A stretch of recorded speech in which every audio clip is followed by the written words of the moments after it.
Hello everybody! Navya మీ Telugamma YouTube ఛానల్‌కి స్వాగతం.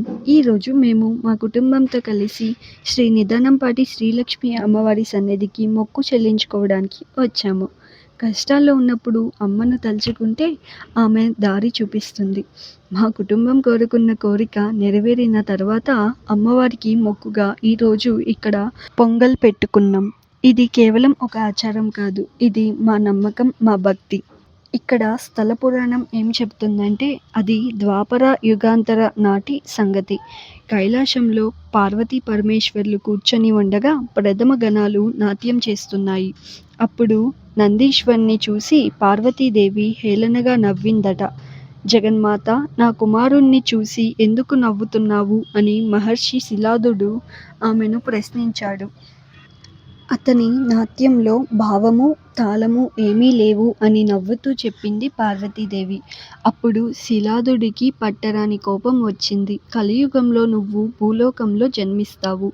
అవివాహితువైన నువ్వు గర్భం దాల్చి అవమానాలను ఎదుర్కొంటావు అని శపించాడు. అప్పుడు పార్వతీదేవి శాప విమోచన మార్గం చెప్పమని అడుగుతుంది. నీతో పాటు కామధేనువు గోమాతగా అవతరిస్తుంది. నువ్వు రోజు దాన్ని పూజించు. నీవొక విచిత్ర గర్భం ధరిస్తావు. నాట్యంలో నంది అసంపూర్ణుడివని అన్నావు. కాబట్టి నీ గర్భంలో నందీశ్వరుడు అసంపూర్ణంగా ఉంటాడు. పెళ్లి కాకుండా నువ్వు గర్భవతివయ్యావని తెలిసి నీ వాళ్ళు నిన్ను కాల్చేస్తాడు. అలా నువ్వు మానవ రూపాన్ని వదిలి నిదానంపాటి అమ్మవారుగా భక్తులకు కొంగు బంగారమవుతావు అని చెప్తాడట.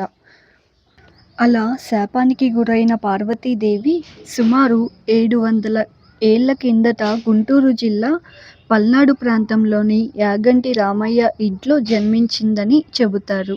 4 కుమారుల తర్వాత పుట్టిన ఆమెకు శ్రీలక్ష్మి అని పేరు పెట్టారు. రామయ్య ఆయనకున్న పశు సంపదలో కామధేనువు అనే గోవు ఉండేది. శ్రీలక్ష్మి రోజు ఎవ్వరికీ తెలియకుండా గోశాలకు వెళ్ళి ఆ గోవు చుట్టూ తిరిగి ప్రదక్షిణలు చేసి గోపంచకాన్ని తాగేది. ఓ రోజు ఆ కామధేనుతో ఓ ఆంబోటు క్రీడించింది. ఆ విషయం తెలియని శ్రీలక్ష్మి రోజులాగే గోపంచకాన్ని తాగింది. అప్పటి వరకు రజస్వల కూడా కాని ఆమె కొన్నాళ్లకి గర్భవతి అయినది.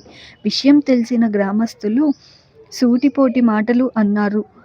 వంశ గౌరవాన్ని మంటగలిపిన శ్రీలక్ష్మిని చంపేయడమే ఈ సమస్యకు పరిష్కారం అన్నారు ఆమె అన్నయ్యలు. ఓ రోజు తల్లిదండ్రులు ఇంట్లో లేని సమయంలో ఆమెను పొలానికి పిలిపించి పత్తి మండ ఎక్కించి నిప్పు పెట్టారు. శ్రీలక్ష్మి మంటల్లో చిక్కుకోవడంతో ఆమె గర్భంలో ఉన్న కామధేనువు మరణించింది.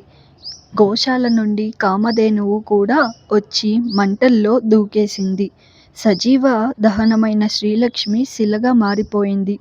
ఓ 11 ఏళ్ల బాలికను పూని ఆదివారం నన్ను కాల్చారు కాబట్టి ప్రతి ఆదివారం పసుపు కుంకుమతో నాకు పూజలు చేయాలి. నన్ను చల్లబరిచేందుకు పొంగళ్ళు నైవేద్యంగా పెట్టాలి. నాకు ఆలయాన్ని నిర్మించవద్దు.